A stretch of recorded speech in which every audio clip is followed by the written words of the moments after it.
This is J. Krishnamurti's first public discussion at Brockwood Park, 1975. I'm sorry the weather is like this.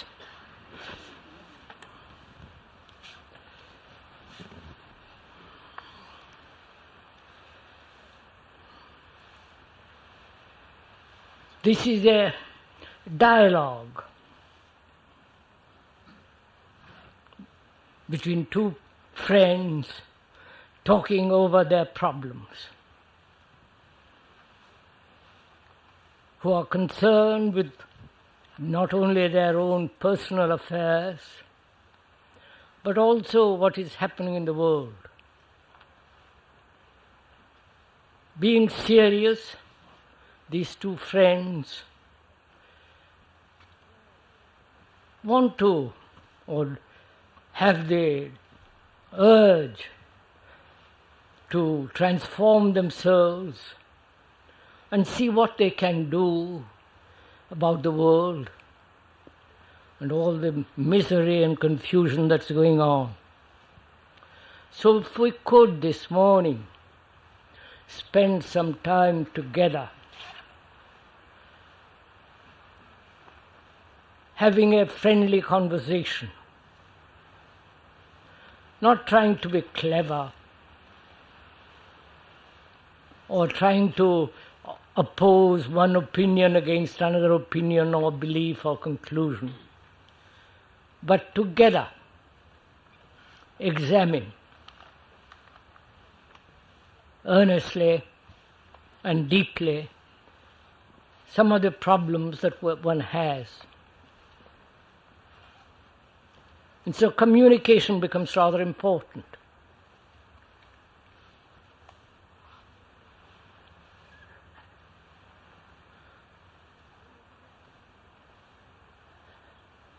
And any one question is not only personal, but universal. So if that is understood, then what should we talk over together this morning?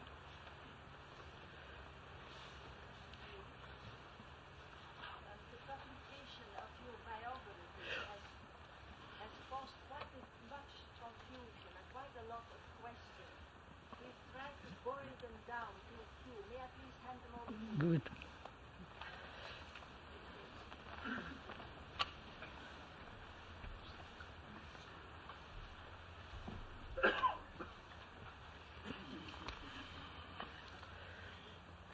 Do you want to discuss the biography written by Mary Lutchens? Do you want to go into that? No. Thank God. Huh?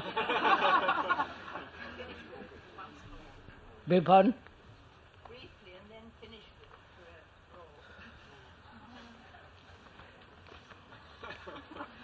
I would propose that we go into the question of correct and incorrect thinking. As there's the problem, both kinds of thought or thinking processes are mechanical processes. I see. Now wait a minute. Shall we discuss this? Do you want to talk over? Have many of you read the biography? Some of you. I was just looking at it this morning.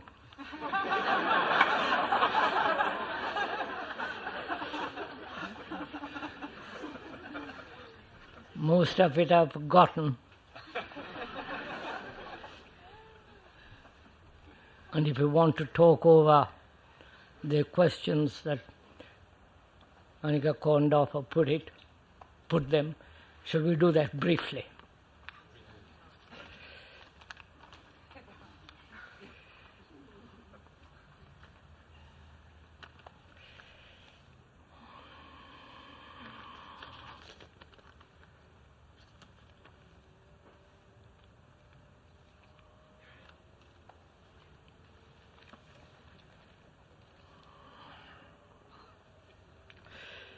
Basically, the question is, what is the relationship between the present K and the former K?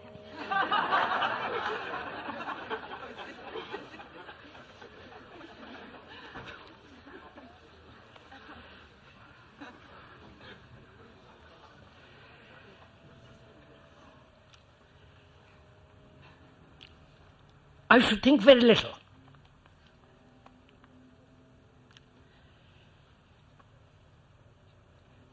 The whole question is, if you want to go into it very deeply,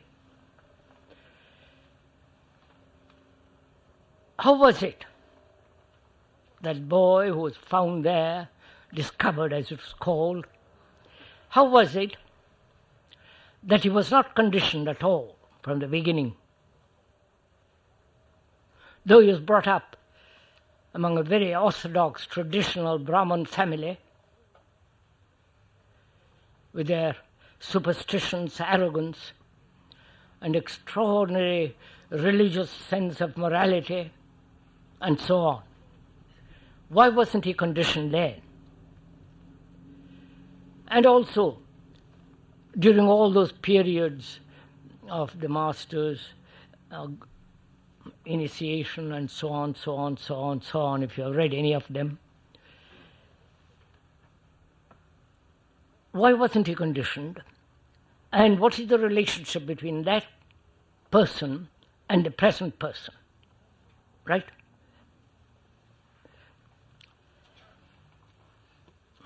Are you really interested in all this?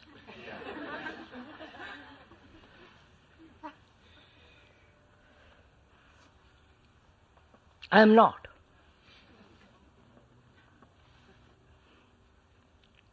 The past is dead, buried, and gone. And I don't know how to tackle this.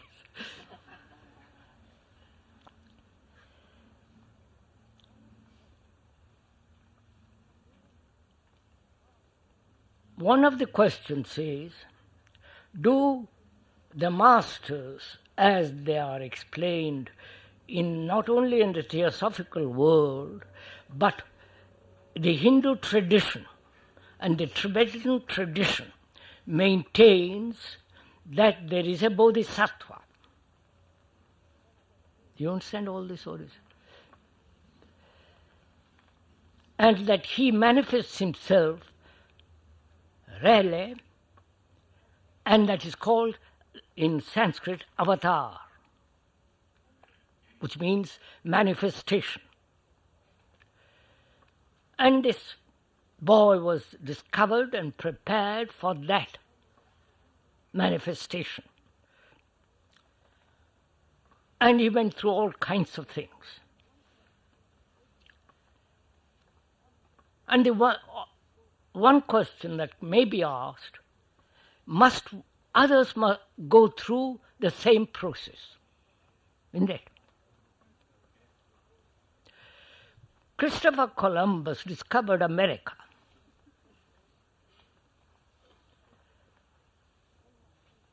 With sailboats, dangerous seas, and so on.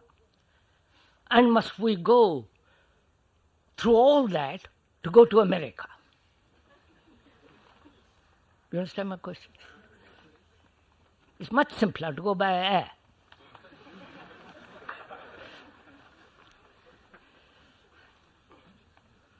That's one question.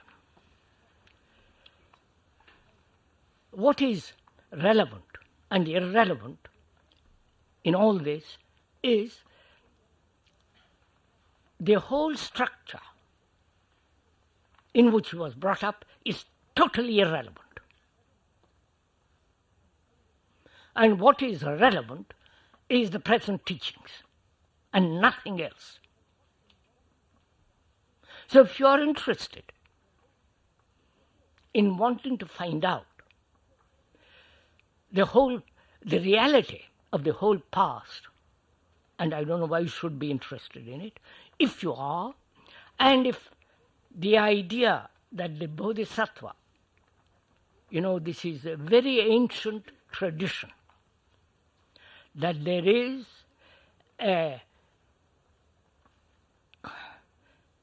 state of consciousness, let's put it that way, which is the essence of compassion.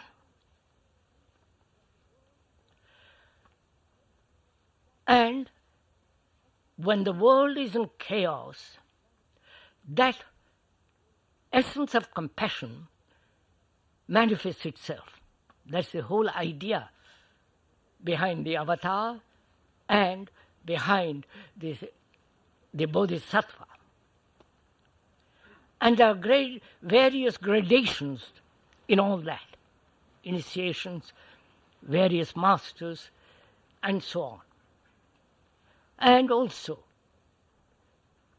the idea when that he manifests, all the others keep quiet. You understand?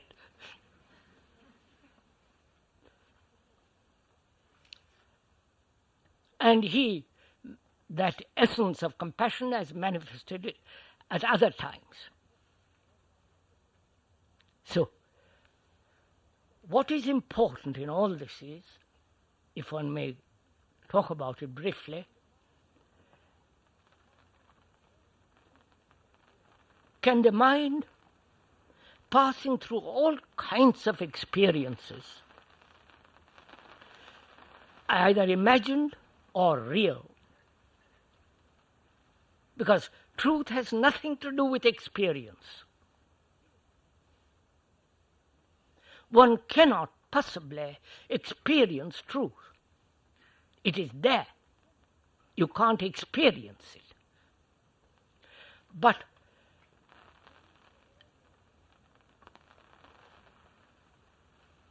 going through all those various imagined or illusory or real states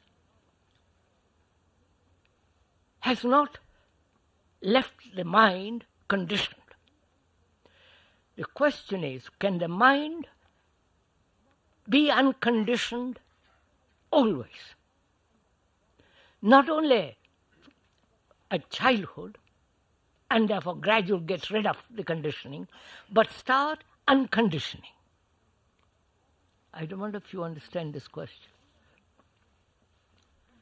That is the underlying problem or issue in these questions.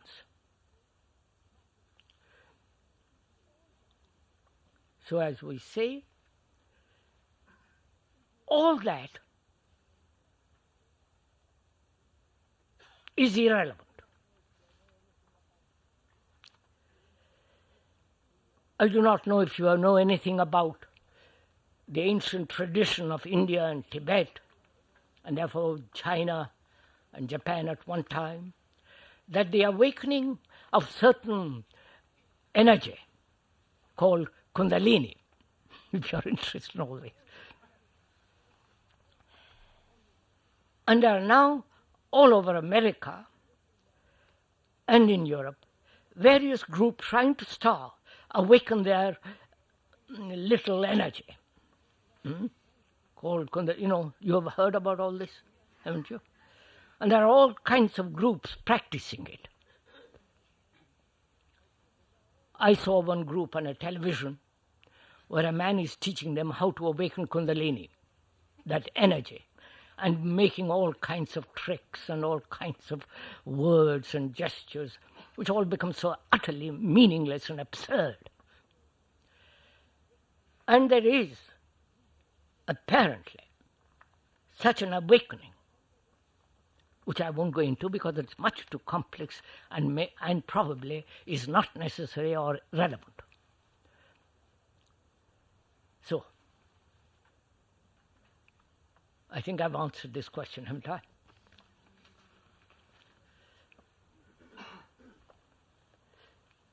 So the other question is,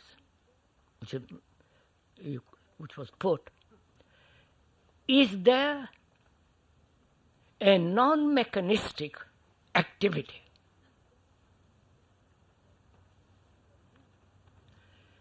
is there a movement? Is there movement means time? Is there a state of mind active which is not only not mechanical but not in the field of time? That's what the question raised involves. Do you want to discuss that or something else?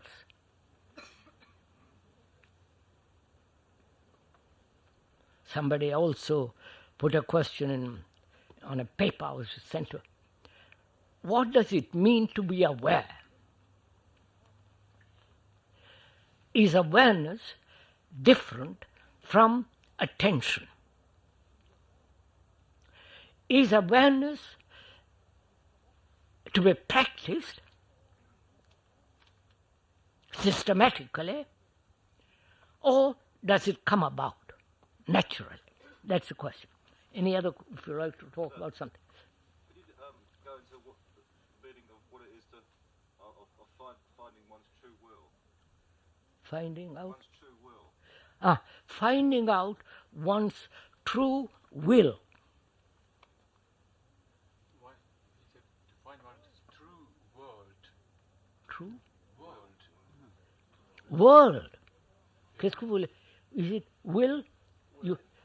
He said W-I-L-L. That's it. That was his question, sir. What is one's true will? What is the difference between denial and suppression? What is the difference between denial and suppression? When living together with another person, I lose all my awareness and ability to be alone. So can we talk over together awareness, begin with that, and explore the whole thing, including the will, the will of one's own destiny. The destiny, the will of in a certain direction. Is that what you mean, sir, don't you? Yes. Well, I'm not sure. I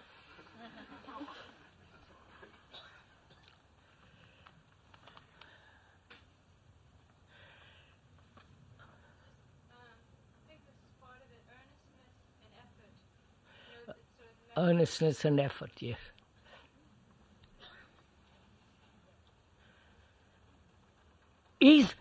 We are now discussing awareness.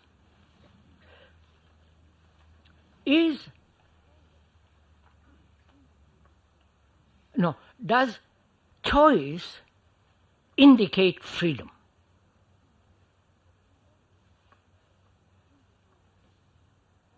Please, this is a discussion. I choose to belong to this society or that society, to that cult or to the other, to a particular religion or not. I choose a particular job. Choice.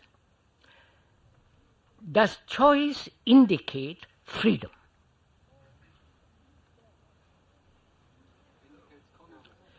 Or is there,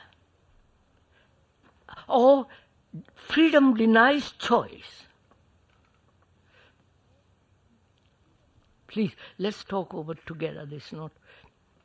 freedom means no choice is needed. What? Freedom means no choice is needed. But we choose. And we think because we have the capacity to choose that we have freedom. I choose between the Liberal Party and the Communist Party or the Conservative Party. And in that choice, in choosing, I feel I am free. Or I choose one particular form of guru or another. And that gives me a feeling that I am free. So is choice, does choice lead to awareness? Go slowly, please. Choice is the expression of conditioning, is it not? That's what I want to find out.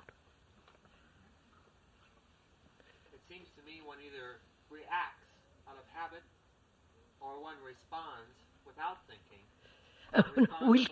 We'll go into what does it mean to respond without choice. We are used to choosing. That's our conditioning. All that's implied in choice. I choose you as my friend, I deny my friendship to another, and so on, so on, so on. One wants to find out if awareness includes choice. Or is awareness a state of mind, a state of observation in which there is no choice whatsoever?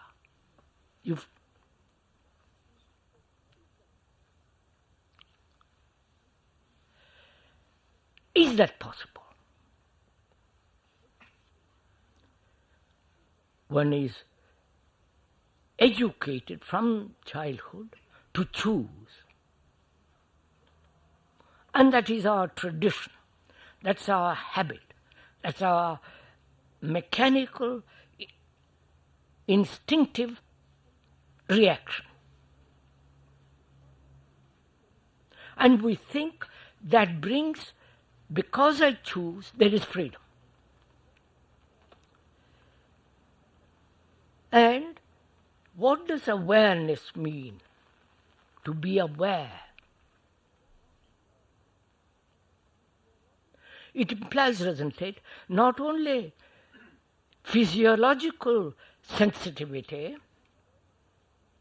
physical, sensory sensitivity, but also a sensitivity to my environment, to nature, sensitivity to other people's reactions, and sensitivity to my own reactions. Not that I'm sensitive, and to every other person I'm not sensitive. That's not sensitivity. So, awareness implies, doesn't it, a total sensitivity to color, to nature, to all my reactions, how I respond to others. All that implies awareness, doesn't it? I am aware of this tent, the shape of it, and so on, so on, so on. One is aware of nature, the world of nature, the trees, the beauty of trees, the silence of the trees, the shape and the beauty and the depth and the solitude of trees. And one is aware also of one's relationship to others, intimate and not intimate. Whether that awareness, in that awareness, there is any kind of choice. That is a total awareness, not only neurologically, physiologically, but psychologically, to everything around me, to the influences, to all the noise, and so on, so on. Is one so aware? Not only to the beliefs of one's own, but of others, the opinions, the judgments, the evaluations, the conclusions, all that's implied. Otherwise one is not aware. And can you practice awareness? You by going to a school, college, or going to a place where there is a guru who will teach me how to be aware, is that awareness?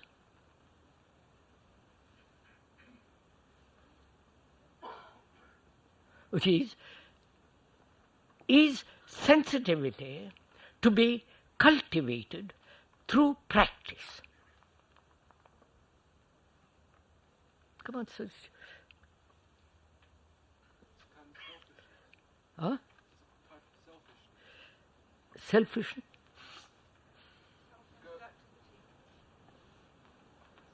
kind of selfish.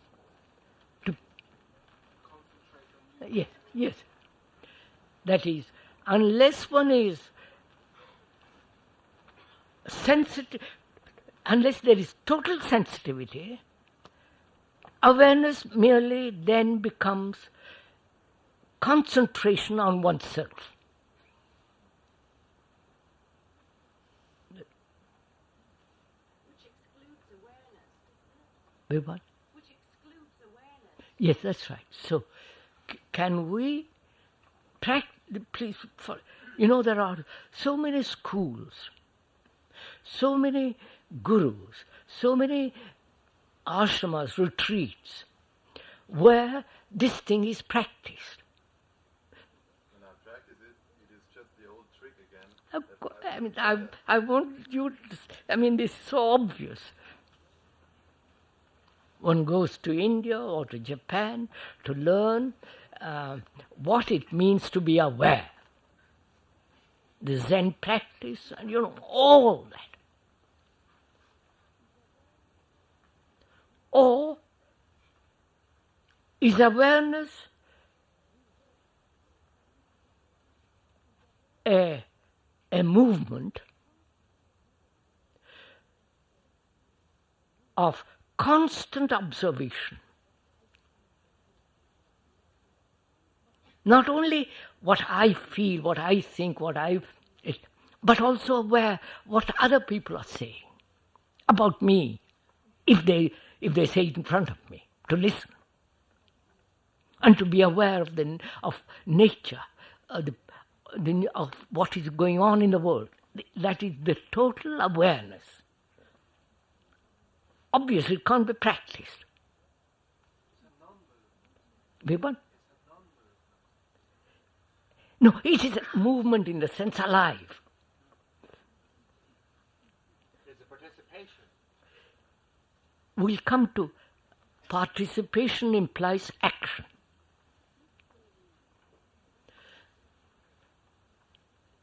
If there is action through choice, that's one kind of action.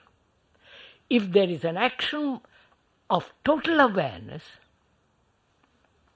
that's a totally different kind of action. Obviously.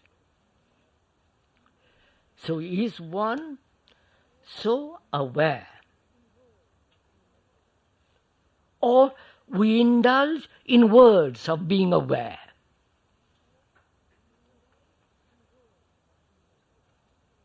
You understand? To be aware of the people around one, the color, their attitudes, their walk, the way they eat, the way they think, aware, without indulging in judgment. Is it something to do with the motive? If you have a motive... Of course, that's motive comes into being when there is choice. Of course, that's implied. When I have a motive, then the choice takes place. I choose you because I like you, or you flatter me, or you give me something or other. And the other doesn't. Therefore, there is choice and so on. So, is this possible? This sense of total awareness. Is there a degree of awareness? Is there a degree of awareness? That is awareness a process of time? Can one man be more aware than another, or is the total thing you can have? Why should I inquire if you are more aware than I am? Just a minute, let's go into it. Why this comparison?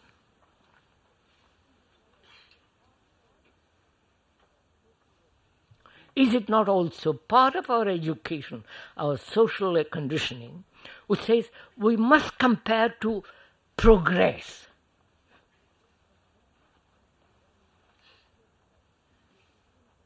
Compare one musician against another, one painter, and so on, so on, so on. And we think by comparing, we begin to understand. Comparing means measurement, which means time, thought. And is it possible to live without comparing at all?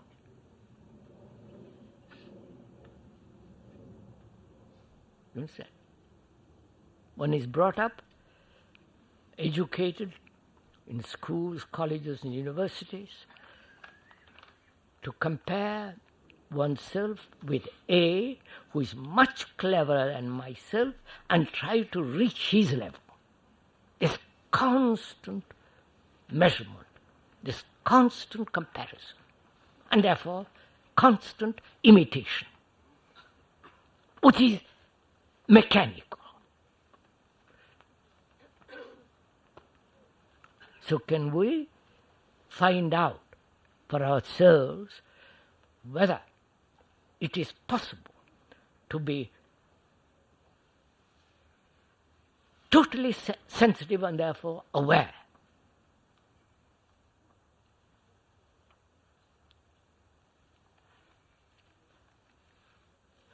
Yes, sir, that lady, sir, that lady.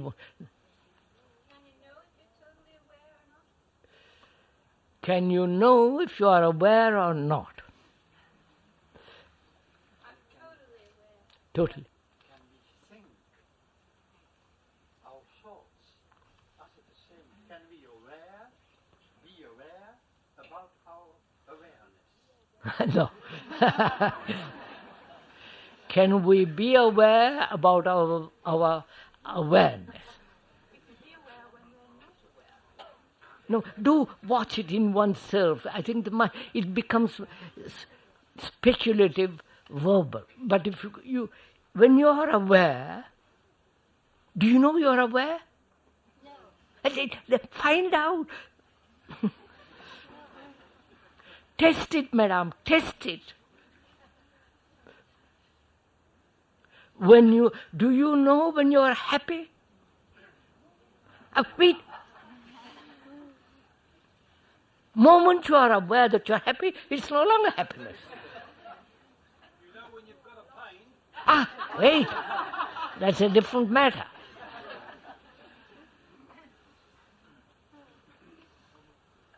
When I've got pain, I am aware that I have pain.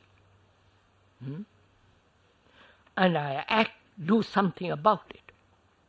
But we are taught that's one part of being aware. I mean, unless I'm paralyzed totally, then I'm not aware that I have pain. Most people are in other directions. So, we are asking ourselves, not asking somebody else to tell me I'm aware. One is asking oneself if there is that quality of awareness.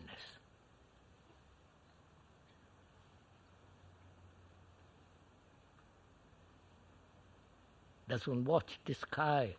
You follow? The evening stars, the moon, the birds, and the people's reactions. The whole of it. And what is the difference between that awareness and attention?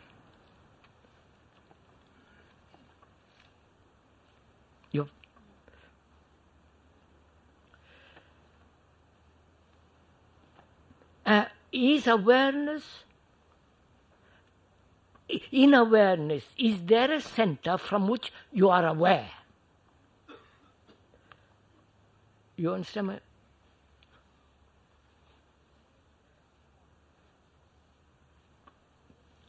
When I say I am aware, then from a center I move I respond to nature. From a center I respond to my friends, to my wife, husband, whatever it is. Right?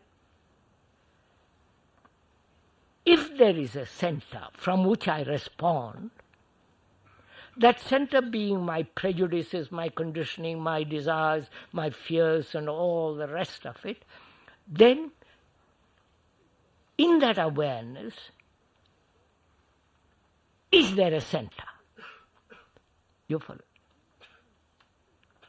So, in attention, there is no center at all, obviously. When you are, now please listen to this for 2 minutes. You are now listening to what is being said. And to what is being said, you are giving total attention. That means you are not comparing. You do not say, I already know what you are going to say. Or, I have read what you have said, therefore I, etc., etc. All that is gone. You are completely attentive. And therefore there is no center, and that attention has no border. I don't know if you have noticed it.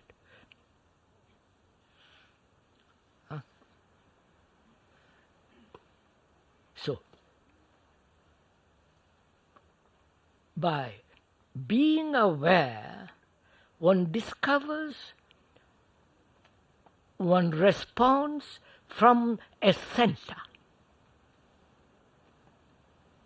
from a prejudice, from a conclusion, from a belief, from a conditioning, which is the center. And from that center, you react.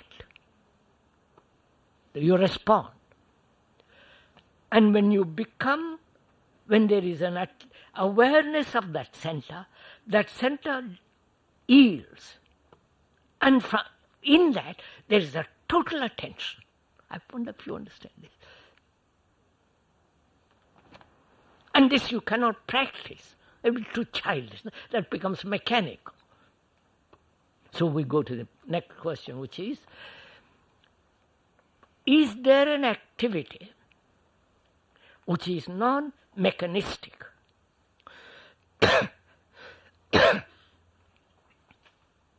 That means, is there a part of the brain which is not mechanical?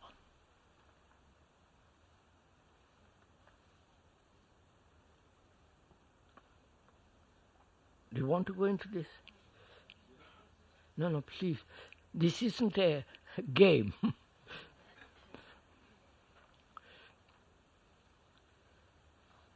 First of all, one has to go into the question of what is a mechanical mind.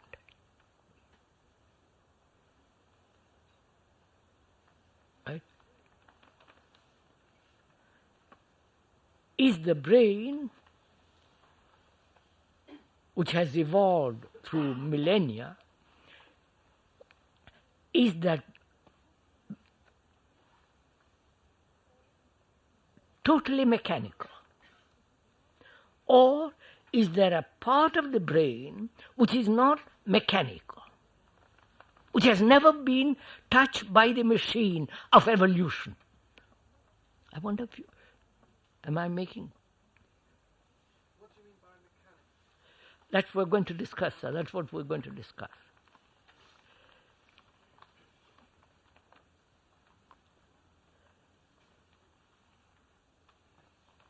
Part of this mechanical process is functioning within the field of conditioning.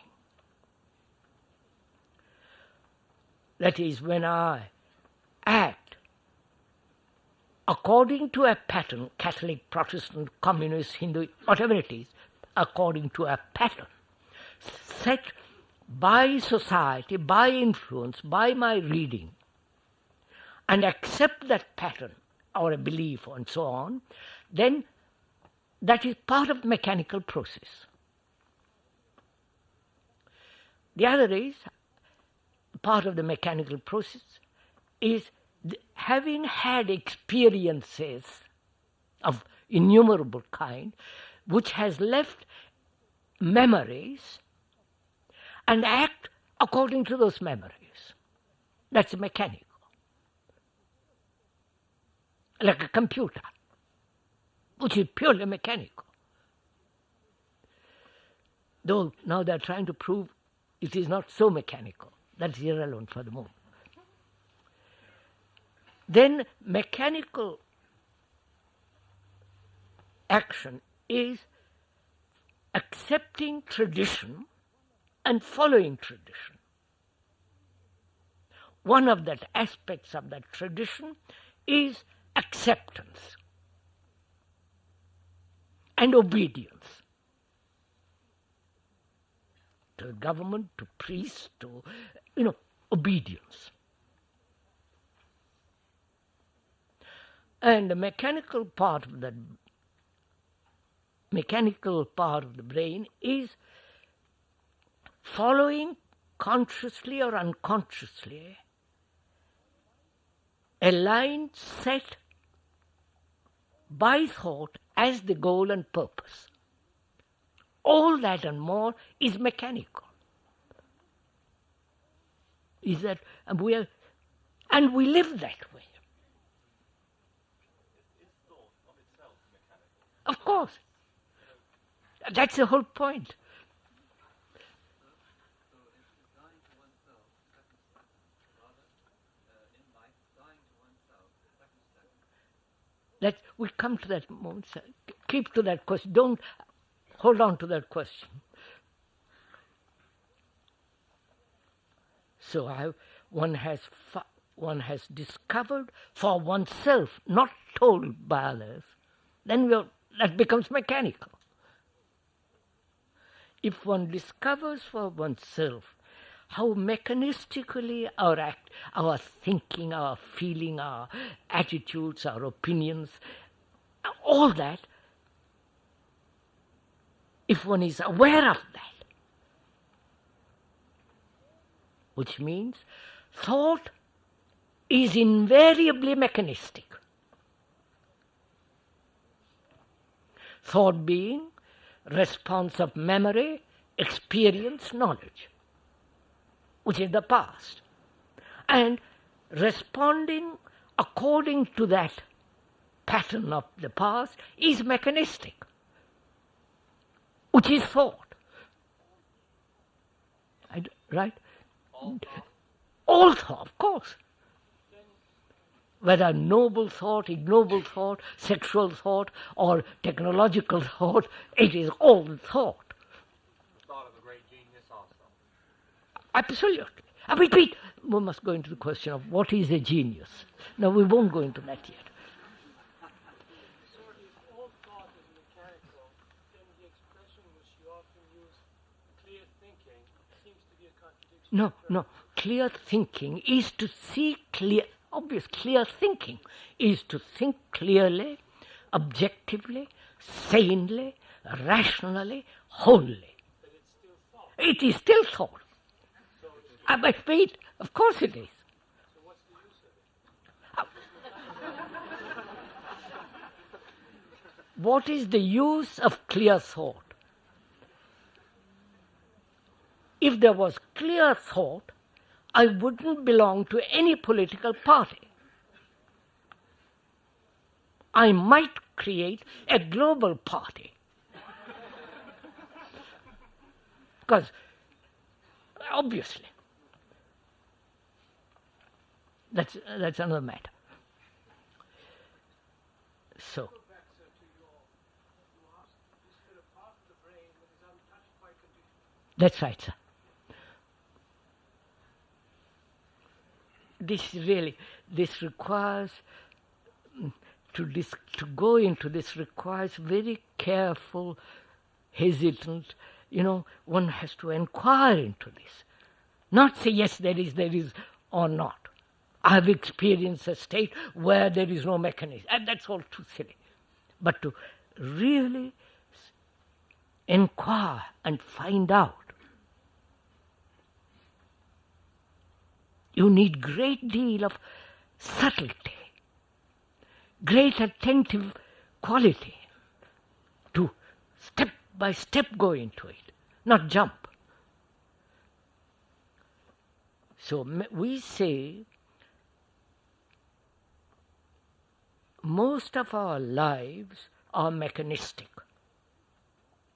The pursuit of pleasure is mechanistic. Right?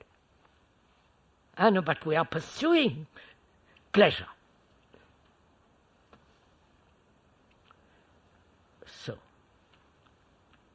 now how will I find out, or how will we find out, if there is a part of the brain that is not conditioned? How will you find out?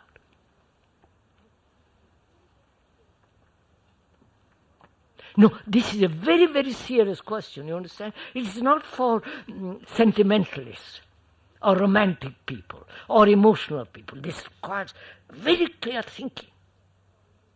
So, and when you think very clearly, you see the limitation of thinking.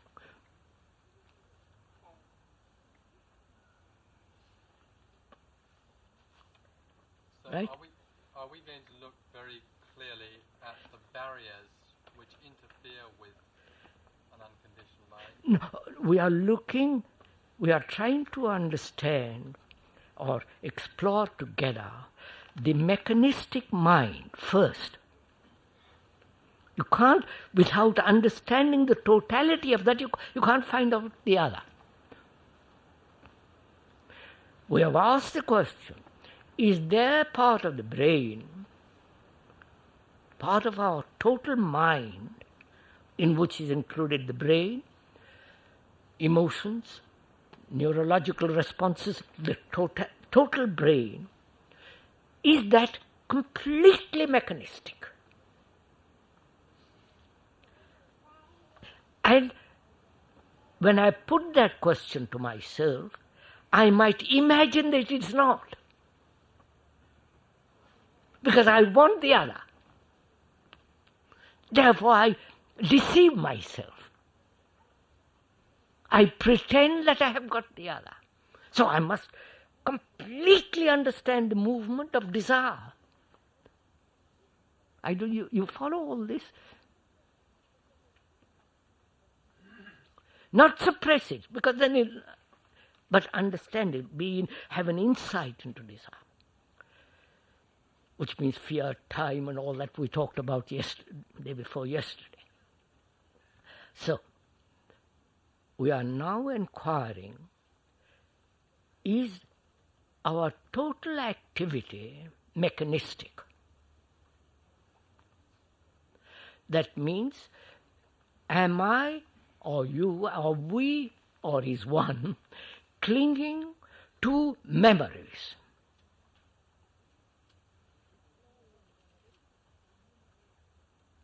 The Hitlerian memories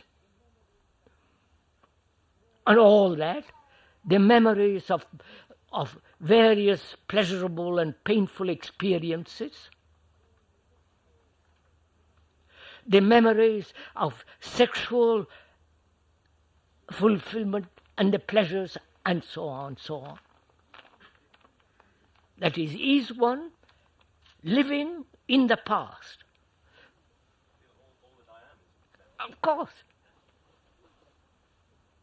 So all that you are is the past, which is mechanistic. So knowledge is mechanistic. I wonder if you see this.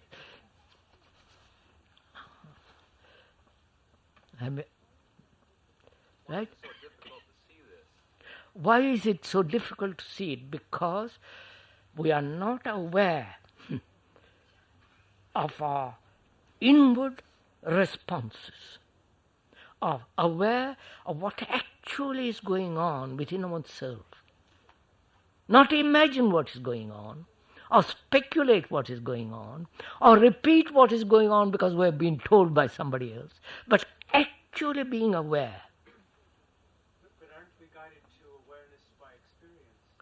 What's up? Aren't we guided to awareness by experience? No. What? Now wait a minute. What do you mean by experience? The word itself means to go through.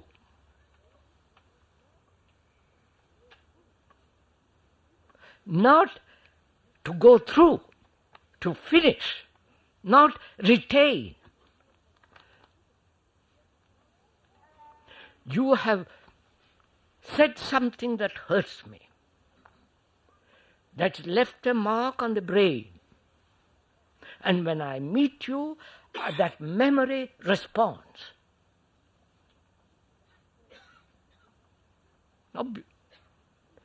And is it possible, when you hurt me, say something cruel, violent, or justified, to observe it and not register it? You understand? Try it, sir. You try it. Test it out. It's very difficult because the memory of it, if you already have been hurt, you will never forget it. That's it.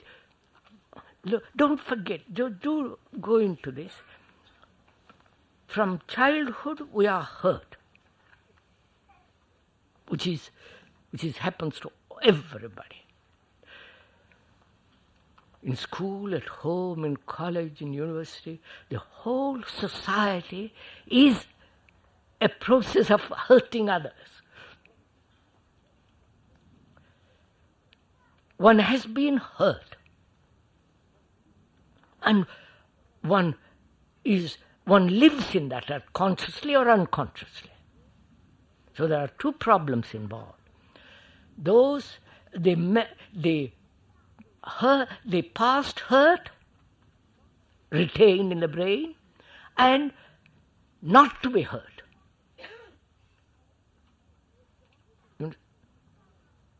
That which has given you and the memory of hurts, and never to be hurt. Now, is that possible? No, go into it, sir. Go into it. You will discover it for yourself and find out.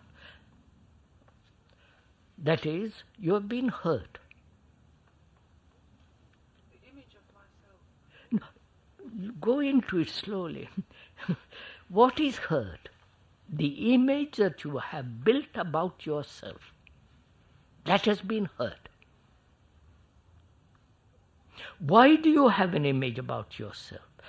Because that is the tradition, part of our education, part of our social reactions. There is an image about myself, and there is an image about you in relation to my image. So I've got half a dozen images and more. And that image about myself has been hurt. You call me a fool, and I shrink. And it has been hurt. Now, how am I to dissolve that hurt and not be hurt in the future, tomorrow or next moment? You follow the question? There are two problems involved in this. One, I have been hurt, and that creates a great deal of neurotic activity, resistance, self-protection, fear, all that's involved in the past hurt, and also how not to be hurt anymore. Right?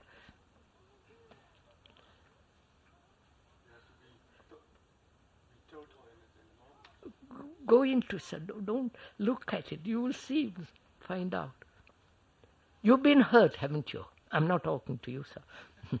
You've been hurt, haven't you? And you resist. You are afraid of being hurt more. So you build a wall around yourself, isolate yourself. And the extreme form of that isolation is total withdrawal from all relationship. And you build a wall and you remain in that. But you have to live. You have to act. So you're always acting from a center that is hurt and therefore neurotically acting. Right? You can see it in one. You can see this happening in the world, in oneself. And how are those hurts to be totally dissolved and not leave a mark, and also in the future not to be hurt at all? Right? The question is clear, is it? Now, how do you approach this question? How to dissolve the hurts and be concerned with that, or how not to be hurt at all? Which is your question? Which is the question you put to yourself? Put to yourself. Now, which do you want to answer? Not to dissolve all the hurts, or no more hurts? You understand? Which is it that comes to you naturally? Huh? Go in. Don't guess. If you say, I will find out if it is possible not to be hurt at all, then you will have solved the problem of past hurts, won't you? Huh? I don't know if you see that. But if you say, I will try to dissolve my past hurts, you're still living with hurts. I wonder if you, right? So if you see that if it is possible to have no hurt, then you have solved the past hurts. Then actually go on. So the question is it possible not to be hurt? Which means, is it possible not to have an image about yourself? If you see that the image is false. Pardon? Yeah, if you see that the image is false. No, not false or true. Don't. You see, you're already operating in the field of thought. So, is it possible not to have an image at all about yourself or about another, naturally?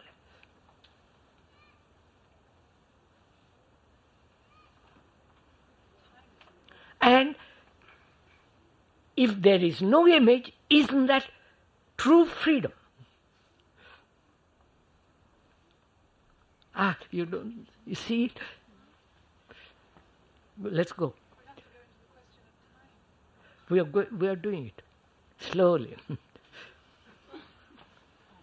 if what happens to you Huh? is of no importance to you, then it doesn't matter and it won't affect you and it won't hurt you.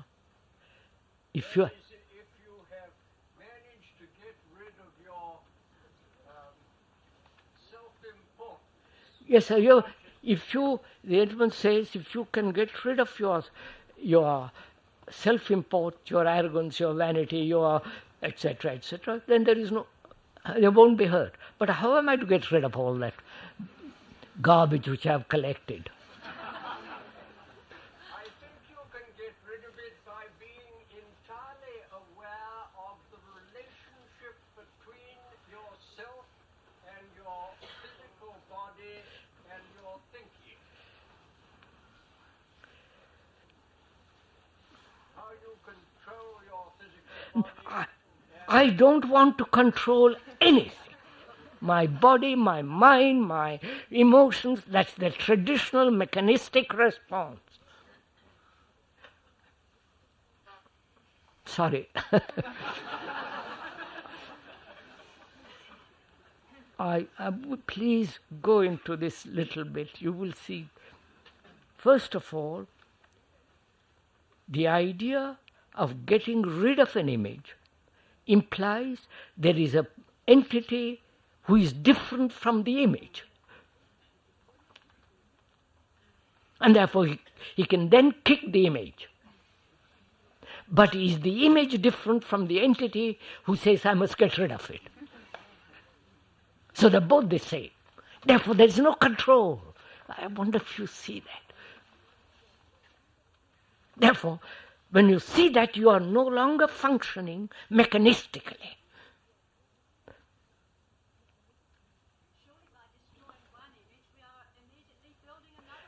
We're going to find out if it is possible to be free of all images, not only the present one, but the future ones.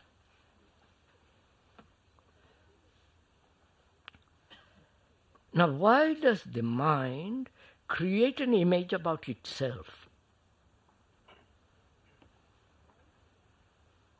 Go on, so on. Why do I create an image about myself? I say I'm a Christian. That's an image. I believe in the Savior, in Christ, in all the rituals, in all that. Why? Because that's my conditioning. Go to India, they say, what are you talking about, Christ? I've got my own gods, as good as yours, if not better. So that is his conditioning. And if I'm born in Russia and educated there, I say I believe in neither. The state is my God, and Marx is the first prophet, and so on, so on, so on. So, the image formation is brought about through propaganda, conditioning, tradition. Right? So is that related to that out of fear one behaves in a certain way which is not natural for one to behave, and therefore one is not being oneself, and that's related to the image that you're appearing. That the image is what we call oneself. I must express myself. I must fulfill myself. Myself is the image according to the environment and culture in which I am being born. I believe there was a tribe in America, among the Red Indians, where the image, anybody who had an image about himself was killed, was liquidated. That led to ambition, all the rest of it. I wonder what would happen if they did it to all of us.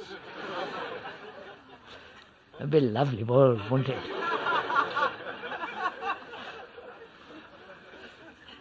So, now let's go. Is it possible not to create image at all? That is, I am aware that I have an image brought about through culture, propaganda, tradition, family. You follow? The whole that is the known. Tradition is the known. And my mind is afraid to let that known go, the image go. Because the moment it lets it go, it might lose a profitable position in society, might lose status, might lose certain relationships, and so on, so on. So it's frightened, and it holds to that image. The image is merely words. It has no reality. It is a series of words, a series of responses to those words, series of beliefs which are words.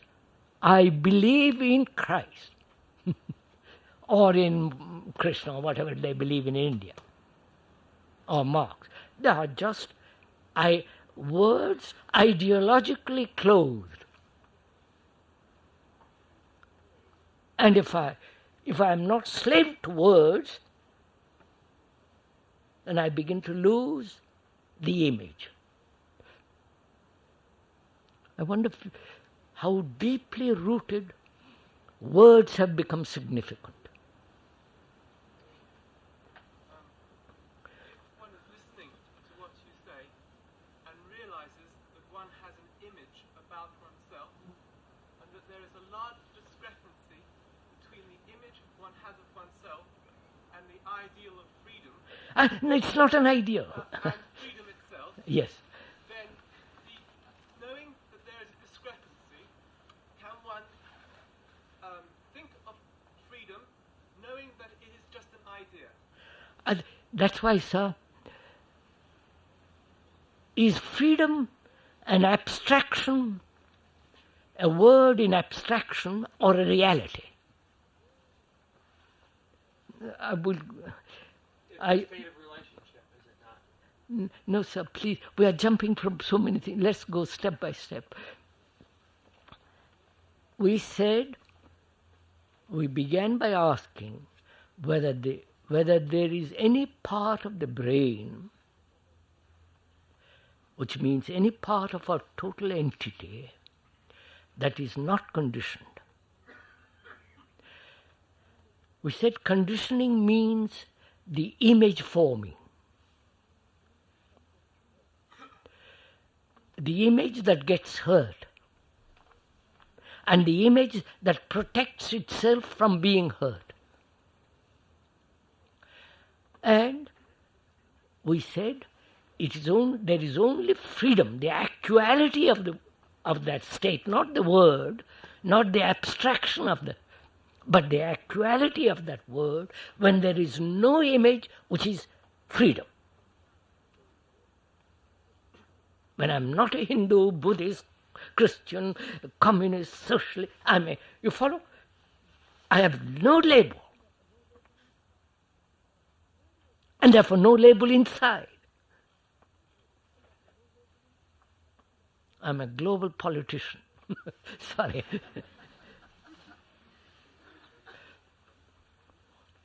So, now is it possible not to have an image at all?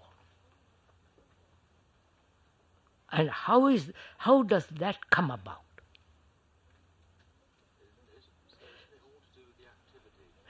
No, sir, just look, please, don't. We come to a point to go off to something else. I want to find out, one wants to find out whether it is possible to live in this world without a single image.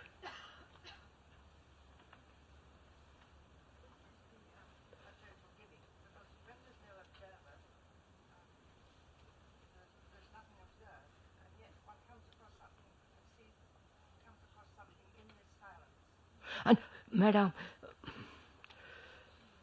is this an actual fact that there is no observer in your life? Not occasionally, No, this is, please go, we go off into something. Is it possible to be free of the image that society, environment, culture, education has built in one? Because one is all that. Right? You are the result of your environment, of your culture, of your knowledge, of your education, of your technological job, of your pleasure. You are all that. What happens to one's sense of orientation without a center as... All that comes little later, please.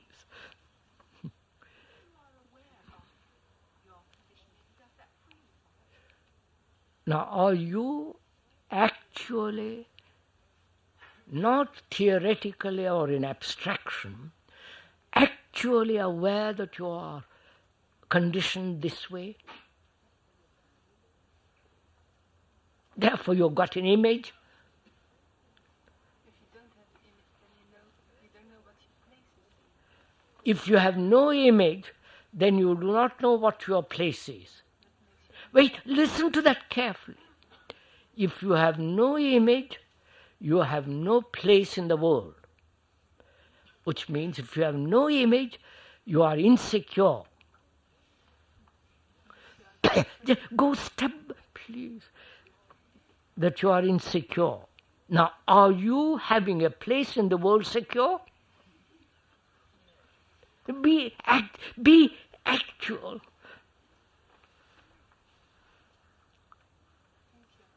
So when you see that the image that you have built, you think it protects you, when you see that it's just another word.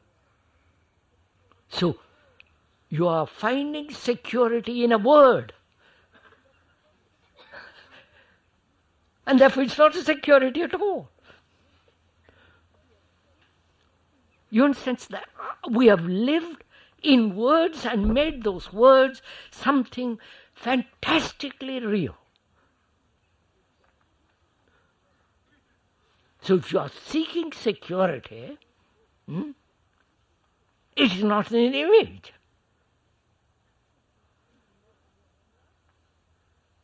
It is not in your environment, in your culture.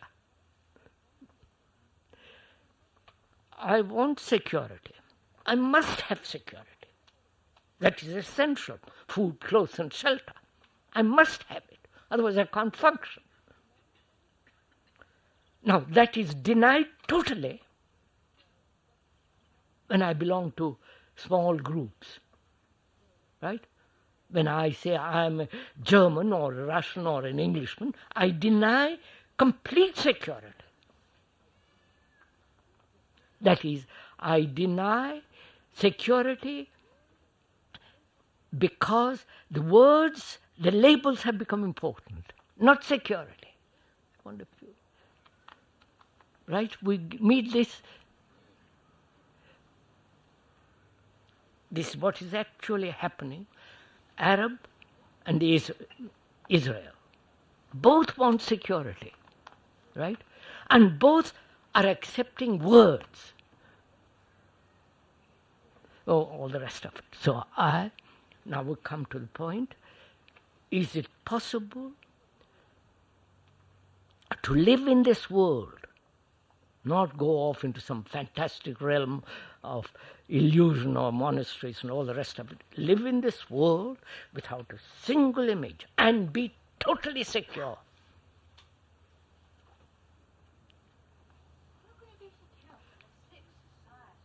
Huh?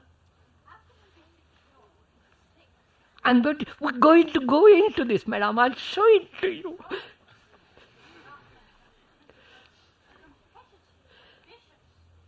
All right, then you have got what your security. Then hold on to your security.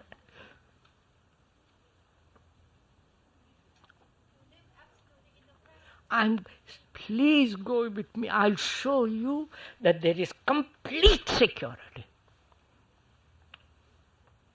Absolute security, not in images. You're totally aware every moment. Your conditioning does not exist because your conditioning. Not if you are aware. Are you aware that you have an image, and that image has been formed by the culture, society, and all the rest of it? Are you aware of that image? And you discover that image in relationship, don't you? How you react in relationship with each other. When you tell me something ugly and I get hurt, and that is, the image is hurt. The image is me. The carefully put together by words. I am a Christian, I believe in this, I do not believe in that, this is my opinion. Follow. Now we're asking ourselves whether it's possible to be free of image. That means, sir, listen to it carefully. That means when you say something to me that is vulgar, hurting, at that moment to be totally aware of what you are saying and how I am responding.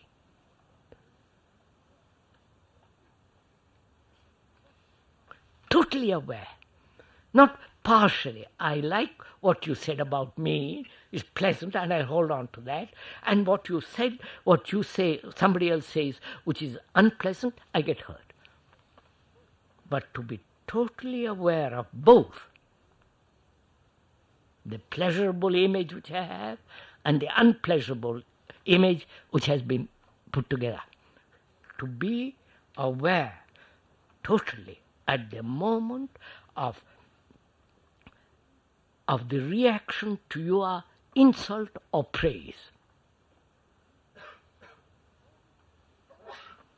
At that moment, you don't then form an image. There is no recording in the brain of the hurt, of the insult or the flattery. Therefore, there is no image. That requires tremendous attention at the moment, which demands a great inward perception, you understand, sir? Which is only possible when you have looked at it, watched it, you kind of worked. You don't just say, well, tell me all about it, I want to be comfortable. Who watches all this? Now, who watches all this? If there is a watcher, then the image is continuous. If there is no watcher, there is no image. Obviously. So, in that state of attention, both the hurt and the flattery or the pleasant things are both observed, not reacted.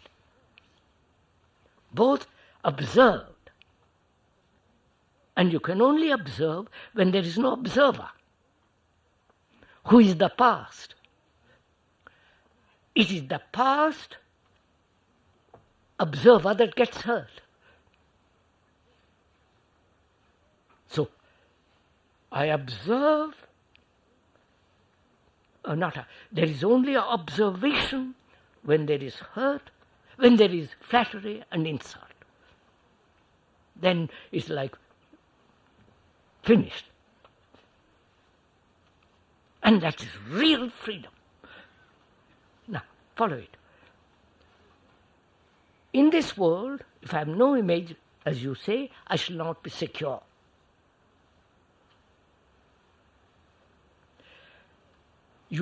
One has found security in things. In a house, in a property, in a bank account. That's what we call security. And one has found security in belief. I believe in, if I'm a Catholic living in Italy, I believe in that. It's much safer to believe what 10,000 people believe. There I have a place. And when that my belief is questioned, I resist. And the Protestantism grew out of that, and so on, so on. Now, can there be a total awareness of all this?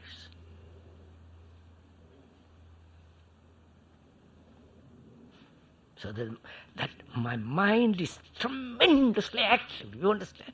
Not say, well, I must be aware, I must learn how to be and play games.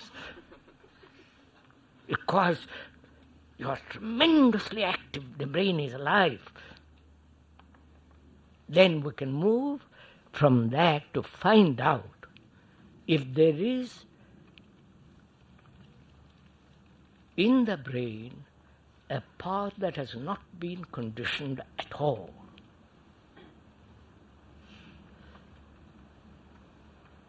Which is a part of the brain which is non-mechanistic. I'm putting a false question. I don't know if you see that.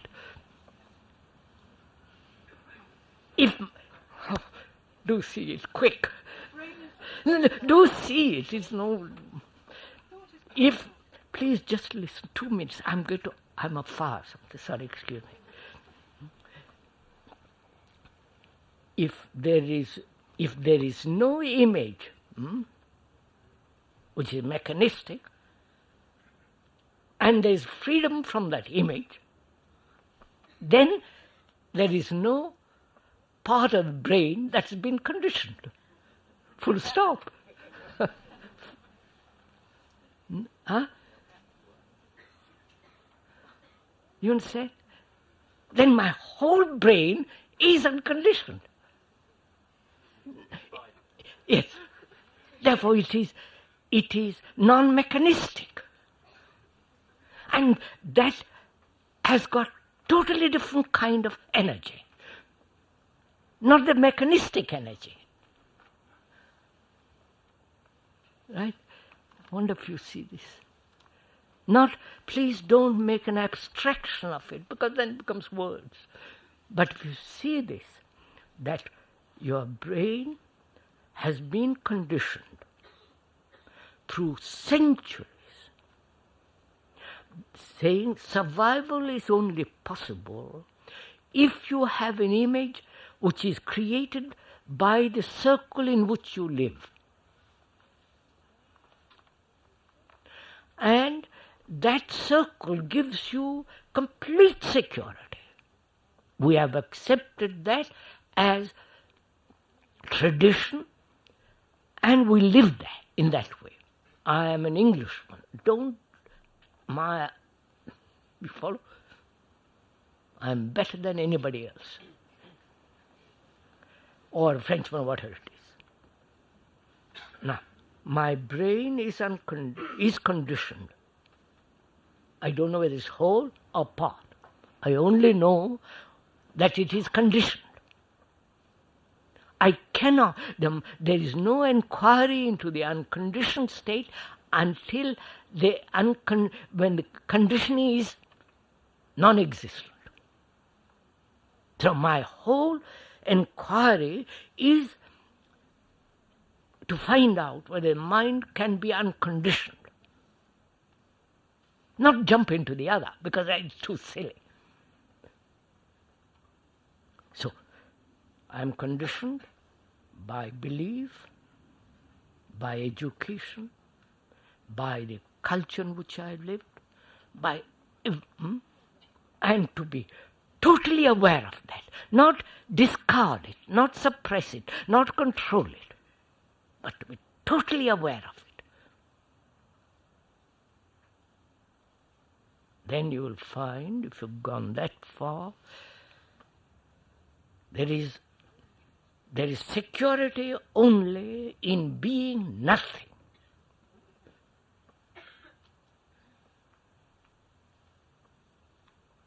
What about images in racial prejudices? Though you belong to a community, I quite agree with you. You don't want any psychological image, but the other one puts you a psychological and physical image, and for your physical survival, you have to act as if you had a psychological survival, even if you want to drop it, because the other one puts it on you. Sir, if I want to survive physically, if one wants to survive physically, what is preventing it? All the psychological barriers which man has created, right? So remove all those psychological barriers, you have complete security. No, because the other one, Nobody can put... not yourself, but Nobody can put you into prison. Then they kill you. All right. Then you will find out how to meet death. Not imagine what you're going to feel when you die, which is another image. I don't know if you see all this. So nobody can put you psychologically into prison. You're already there. We are pointing out that it's only possible to be totally free of images, which is the result of our conditioning. And one of the questions in the biography is that whole point. How was that young boy, whatever he was, how was he not conditioned right through? I won't go into that because it's a very complex problem. I'm not going to that. If one is aware of one's own conditioning, then the whole thing becomes very simple.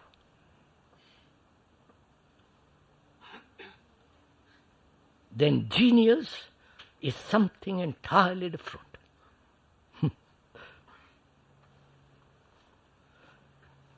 That leads to the question of what is creation. Right, sir?